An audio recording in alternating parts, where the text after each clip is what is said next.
Welcome to episode 592, Clive Palmer, Coal King from Australia.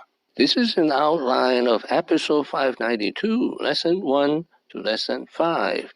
This is an outline of episode 592, lesson 6 to lesson 9.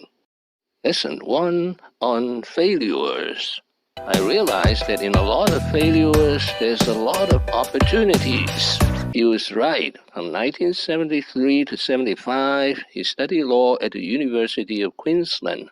He dropped out and became a real estate agent. By age 29, he was a multi-millionaire. You had 40 million by the time you were 27. Yeah, something like that, right? Something inconsequential.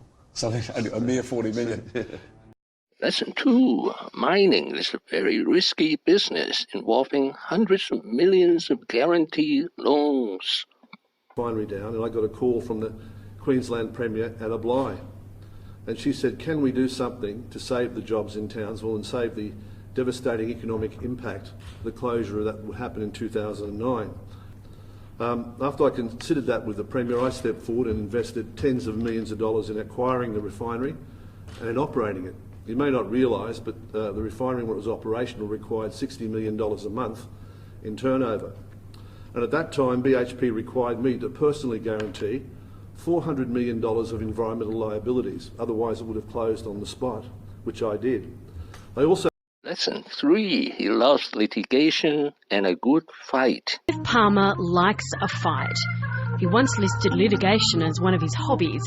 Not just taking money, but also creating money and creating jobs. In the media, they saw me saying a lot of things, you know, and they think, well, I'm just a big mouth talking. You like a fight, don't you? Well, I don't avoid the truth, right?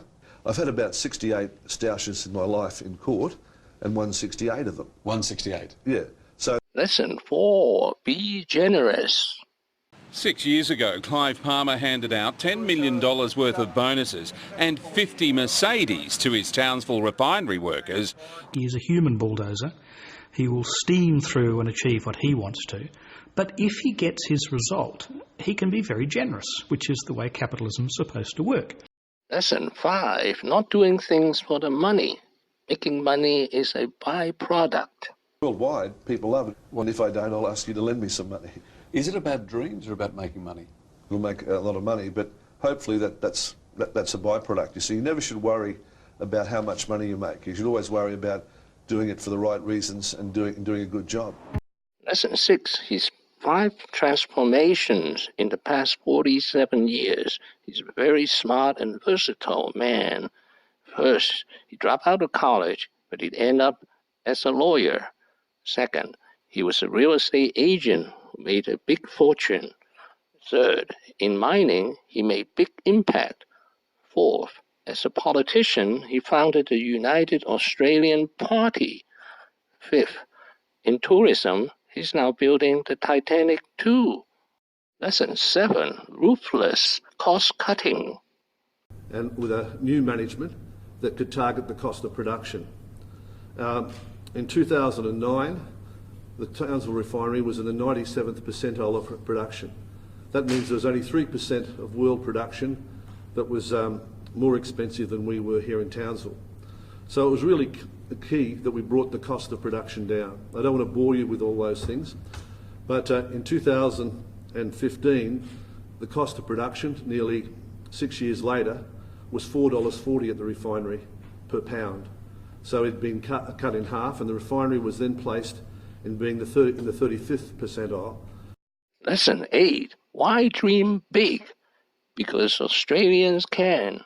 Because you can. Travellers in time, why build the Titanic? Why go to the moon? Why does Cambridge play Oxford? Why did Cook discover Australia? Because they could, and they can, and we can build the Titanic. Lesson 9. Be controversial. In 2012, he blamed the CIA for subverting Australian coal export. Attorney General behaviour, and he could use his shoe phone if he thinks that's a better idea. The billionaire claims an American spy agency is out to destroy Australia's coal industry by cashing up the Greens using the Rockefeller charity as a front. This is funded by the CIA. It's tantamount to treason, and something needs to be done about it. Is he as mad as a meat cleaver? Look, he's a character. Not just a character, but the coalition's biggest donor. $4 million. Thank you for watching. Please subscribe and leave your questions and comments below. Wishing everyone peace and prosperity.